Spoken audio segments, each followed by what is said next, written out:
Hey guys, welcome back to the GM's Table, and before we get into it, I want to remind everybody to like, share, and subscribe if you want to help the channel grow and our community grow, in all honesty. If you want to help on a deeper level, check out the Patreon below, where you get videos early, and if you donate at least $5 a month, you get access to voting for what happens next in our stream games, as well as a bunch of PDFs and my personal GM notes and all of those resources. So check it out if you're interested at all. Anyways, moving on. I'm doing another D&D video, and I figured, I've been doing a lot of Savage Worlds stuff. It is kind of the bread and butter of my channel, but I'm also running a lot of D&D right now. And I want to do a video kind of in response to a D&D Beyond video that came out just now, but this video is probably going to air a little late. It was about social encounters.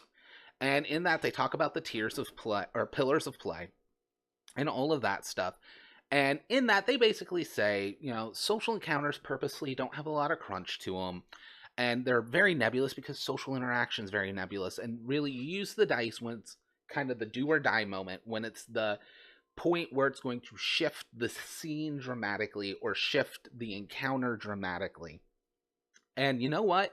I'm totally fine with that. This isn't me going, oh, I disagree with that. That's actually exactly how I feel about it. The thing is then when you go into the comments and the discussion on it, you're getting people pop up who are basically saying, this is completely unfair. The crunch is the game in RPG. And without that, it's just completely unfair. If I as a player don't know what to say, my player should be able to just roll anytime. And it's the same as you don't know how to use a sword, but you can roll to hit.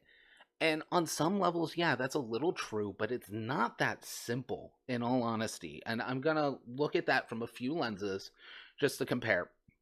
First and foremost, I'm not saying social encounters don't need dice roll at all. I'm saying when it comes to the point that it's a pivot point in the social encounter, when it comes to whether or not someone stops fighting or you completely change their mind, there is a die roll. I do also believe benefits such as inspiration or even the DC being determined is based on the quality of the argument. Now, this isn't saying everyone should completely talk in character and they should be amazing, be able to improv everything. But if you say, I want to persuade this person to do something, I then ask, how are you persuading them? What tactics are you using? We don't have to do the silver tongue. It doesn't have to be perfectly worded. But what is your approach on this? What are you offering them? What kind of little knobs in their personality are you trying to twist to get what you want? Yes, I do think that level in social interactions is needed. To me, social interactions are actually a bit of a puzzle. Now, if you disagree with that, fine, but before you completely cement your idea of, well, but this isn't fair because a fighter can just roll to swing a sword, he doesn't need to know how to twist the knife to deal damage. Let's look at it through the pillars of play. There's 3 of them. We got social, we got exploration, and we got combat. Social's the entire point of this video, so we're not retouching on it. Exploration, this is one of those that some people, like a good bit of people, already agree that this is kind of BS and shouldn't be done, but there's other people who allow it.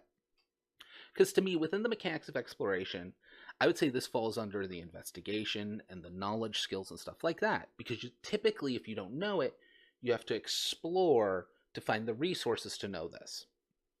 This falls into things like, before you face off against monsters, what's a monster's vulnerability? What is its strengths and resistances? Where do they typically lair? Like, what are the size of typical groups? What's the hierarchy of these monsters? If your character has the skills, fine.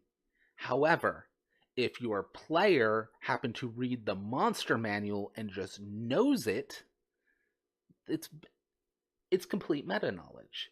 And yes, the swing and all of that in social is a little meta too, because it's about how good the player is at doing it, not the character, because there's a mix of meta and mechanic. Now, a lot of groups will say, if you're facing a troll and your character has never even heard of trolls before, you shouldn't know that they deal with fire damage. But also, a lot of groups are like, it's a troll, look, we know, just move on. If you're fine with that, get fine with the other. Yeah, not that controversial. This has been discussed a million times, that how people handle with those knowledge skills. Going into the third tier, however, I think isn't something that's discussed that much, but I feel like it needs to be. And tier 3 is combat. Because there is a lot of meta knowledge going on in combat that advantages the players have that the characters do not. First and foremost, if you're running with a map and minis, not every table does, but if you are, you have an advantage the characters could never dream of. You get to see the entire battlefield and where everyone is in relation to everyone and into relation to everything on the battlefield instantly. Someone on that field, especially if they're in the middle of fighting, like for the example, let's give the fighter who odds are has someone right in their face. They're not going to know where every single person is at every moment. They won't. You as a player, you get to, because it's tactical. It actually gives you a massive tactical advantage. The equivalent of that down on the field is a tactical genius. The second thing, because there's actually a few advantages. The second thing, if you're in the middle of combat and you're like turning the players and going, hey, what should we do this round? And you're organizing attacks and setting up for things. Do you have a character that is putting off like an aura of telepathy that's linking everyone's minds? Warlocks can do that in 5th edition. But if you don't have that and some kind of advantage like that where you're literally having a telepathic link with that person, are you in range for them to be able to easily and clearly hear you in the middle of battle? It's unlikely, but possible. But more importantly, are you expecting the enemies you're facing to not overhear your tactics and immediately change their tactics to adapt to it? Because if players do that, if a GM overhears players discussing their plans and then without giving any other reason for the enemies to completely change their plans to overwrite this or to counter those, it would be considered a dick move by a lot of tables. And honestly, in a lot of ways, I agree with it. It would be a dick move.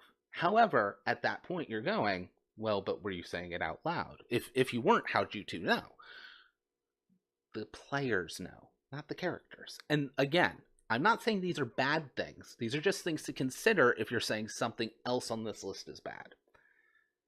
That's fine. I run games like that because you guys are supposed to be awesome. The players are supposed to be heroic. But these are advantages people don't have. Finally, the big one. This is one, I'm going to say 99.99999% of tables have an advantage as players over their characters. Does your GM force you to decide all your actions for the turn in 6 seconds? Not rolling dice, that's fine, because that and math can take time. But you have to declare all your actions and everything you're going to do of, it's your turn, 6 seconds, done. If they give you any more time than that, you're getting an advantage. And honestly, most of us would probably say even a minute is fair and keeping it concise. A minute is 10 times as long. That means as the player, your brain gets to move 10 times faster than the characters. You get to analyze situations and figure out tactics way longer than the characters do. And this is the big one for me, because how is that really that different than a player getting to analyze a conversation and use his knowledge to do it? Because in a conversation, it's actually typically in real time, so they're not getting faster. It's then more about the skill. And when you take that into account, again, with combat, if you're doing maps and minis, of things like the rogue getting to know where everyone is means he immediately gets to use that spatial awareness to know when and where his sneak attacks are most useful. The rogue character may not know this all the time, especially if it's like somebody around a corner that you know and it's set up and you know exactly when your ally is there within 5 feet so the rogue can slide around and take them out now. That kind of stuff, that is a very meta knowledge, and it's a tactical knowledge. Yes, the knowledge of how to swing a sword is in the character's dice. But just like the knowledge of how to turn a phrase is in the character's dice, where you place those words or where you place that blade in the encounter, whether social or combat, is in the players. Because it is a game, not an auto-running simulation. To me, Role-playing game has three parts, and everybody looks at role-playing or game. For me, it's three, and it actually kind of coincides with the pillars. You have the role, you have the characterization, the personality, and all of that. Really, that can only be brought by the player. You have the game, which is the mechanics, all the crunch, and the things where when it becomes do or die, and we need to keep this as fair as possible, you have to lean on the game, because the game is what keeps it fair. The play is what bridges the two. I don't think anything should be 100% mechanics, just like I don't think anything should be allowed to be 100% fluff. Just say whatever you want to do for the whole time and it won't matter. Now, if you're doing all this and it's not making any impact in the game, then fine. Like, that's the thing. As long as your role playing doesn't impact the game, we don't need any game. But if it is, we need the play where they're bridged. And for me, that you can come up with great tactics and great ways to fight, and you can come up with great tactics and great ways to talk to people. And then at the end of the day, in the do or die moment, in the point of shifting people's opinions, and in the point of dealing the actual damage, is when the dice hit the table.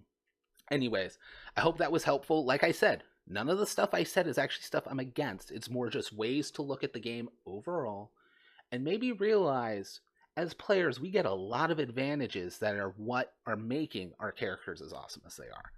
I'll catch you guys next time. Bye. If you like that video, check out another video over here. Whatever it is, it's probably pretty good. Don't forget to like, share so other people can find the channel, and subscribe right up there. YouTube now won't let me put a link to the Patreon, but there is a link down in the description below. So if you want to help support the channel, check that out, and I will catch you guys next time.